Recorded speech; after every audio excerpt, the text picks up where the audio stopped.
બાળક જન્મે પછી પહેલાં તો એ અમુક સમય પછી પોતાના ઘૂંટણીએ ચાલતું થાય છે. ઘૂંટણીએ ચાલવાના લીધે એને અંગ્રેજીમાં કહેવાય ક્રોલિંગ.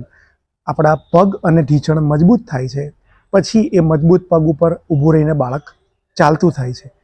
8 વર્ષની ઉંમર સુધીમાં દોડાદોડ, કૂદાકૂદ, ઉછળકૂદથી મસલ્સ ખુલે છે, મજબૂત થાય છે. પરંતુ 8 વર્ષની ઉંમર પછી અત્યારે ભણતરનો ભાર વધવાથી ખુરશીમાં લાંબો ટાઈમ બેસી રહેવું પડે છે, એટલે વર્ષો નીકળી જાય છે, જેમાં બેસવાનું વધારે, એટલે એ મસલ્સ ખુલવાના લગભગ બંધ જેવા કે ધીમા પડી જાય છે. શરીરમાં 650થી ઉપર મસલ્સ હોય છે, જેના લીધે આપણે ઉઠબેસ કરી શકીએ છીએ. આપણા હાડકાં એ મસલ સાથે જોડાઈને આપણને ટટ્ટાર રાખી શકે છે કે ઉઠક બેઠક કરાવી શકે છે.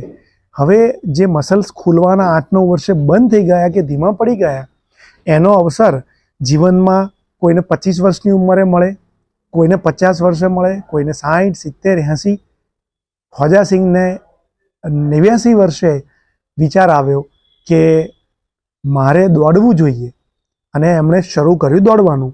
ધીરે ધીરે 100 વર્ષની ઉંમરે એમણે 42.5 કિલોમીટરની પૂરી મેરેથોન કરી, અને એવી બીજી ઘણી મેરેથોન કરી.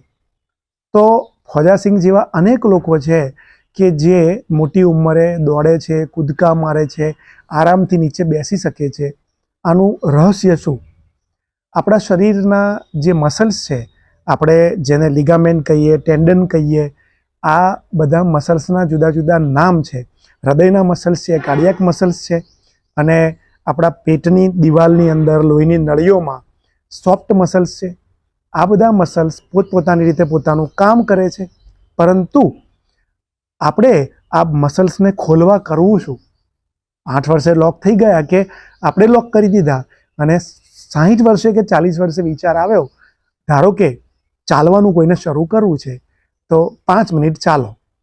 ધીરે ધીરે કરતાં કરતાં તમે 15 મિનિટ, 20 મિનિટ એમ કરીને 45 મિનિટ સુધી ચાલો, તો હૃદય સારું રહે. બ્લડ પ્રેશરની એક જે નોર્મલ ઓછા પાવરની ગોળી છે, એની ઇક્વિવેલન્ટ 45 મિનિટ ચાલવાનું બની શકે છે.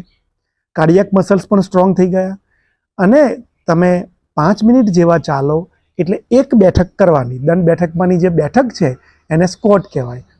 તો એ જે બેઠક છે એ 10 મિનિટ ચાલો એટલે 2 કરો, 15 મિનિટ ચાલો એટલે 3 કરો. તમે 45 મિનિટનું વોકિંગ કરો 2 મહિને, 3 મહિને, 4 મહિને, એટલે તમારે 10 બેઠક કે સ્ક્વોટ કરવાની. એનાથી પગના જે મસલ્સ છે એ તમારા મજબૂત થાય, ખુલે, અને તમારો ભાર ઝીલી શકે. હવે ધારો કે કોઈને દોડવું છે, તો ગમે તે ઉંમર હોય, સામાન્ય રીતે ચાલી શકાતું હોય, અને કોઈ ગંભીર તકલીફ ન હોય, તો ચાલવાનું દોડવાનું શરૂ થઈ શકે છે. 15 સેકન્ડથી દોડવાની હિંમત કરવાની. ધીરે ધીરે 1 મિનિટ પહોંચ્યા, 2 મિનિટ પહોંચ્યા, 3 મિનિટ પહોંચ્યા. 1 મિનિટ દોડો એટલે 1 બેઠક કરવાની. 2 મિનિટ દોડો એટલે 2. 15 મિનિટ સુધી ધારો કે દોડવામાં પહોંચ્યા તો 15 બેઠક કરવાની. ચાલવાની, દોડવાની કે અન્ય કોઈ પણ એક્સરસાઇઝમાં જરા પણ તકલીફ પડે, ધારો કે પગ દુખ્યા, તો 1-2 દિવસ રજા રાખવાની. દુખાવો ઓછો થાય કે મટી જાય એટલે ફરી શરૂ કરવાનું. એટલે તમારો ઉત્સાહ ટકી રહે. હવે એ જે બેઠક છે, તમને એમ થયું કે મારે 30 મિનિટ દોડવું છે સળંગ, તો 30 બેઠક કરો. અને દોડવાનો એક નિયમ છે, 1 દિવસ દોડો અને 1 દિવસ ન દોડો, પણ એ તમે 30 મિનિટ દોડતા હો તો 5-10 મિનિટ દોડો એ દોડવાનું ન ગણાય, એ દરરોજ કરી શકાય. સળંગ 30 મિનિટ અટક્યા વગર દોડો છો તો 1 દિવસ દોડો, 1 દિવસ ન દોડો. હવે મસલ્સ ખોલવા માટે બેઠક સિવાય આપણે નાના હતા ત્યારે એકબીજાની હરીફાઈમાં કચકચાવીને દોડતા, એટલે એને અંગ્રેજીમાં કહેવાય સ્પ્રિન્ટ.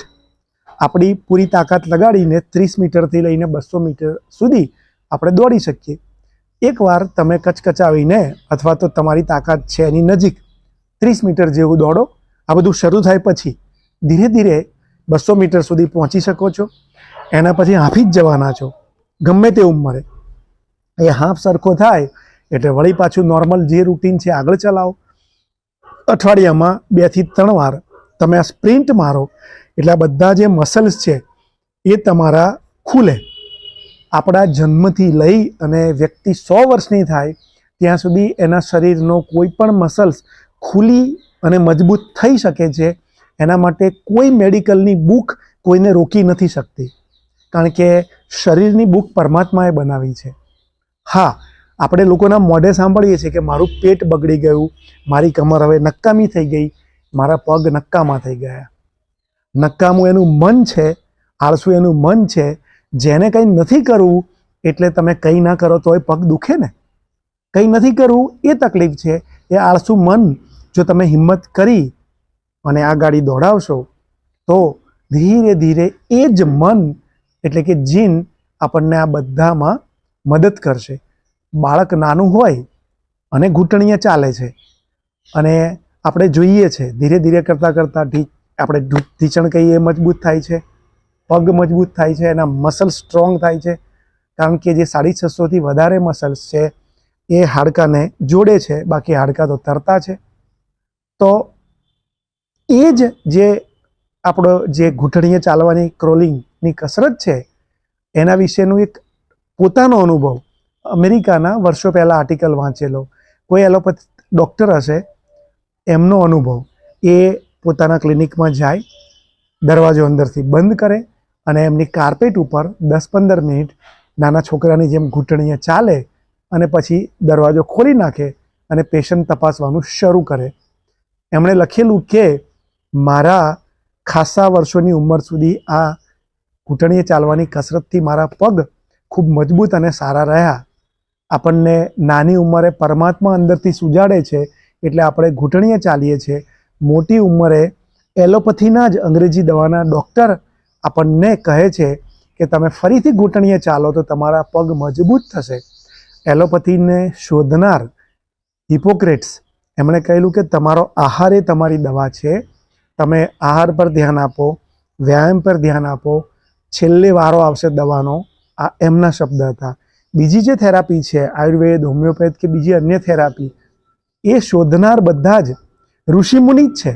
હિપોક્રેટ્સને પણ ઋષિમુનિ જ કહેવા પડે, કારણ કે એમણે દવા પર ભાર નથી આપ્યો.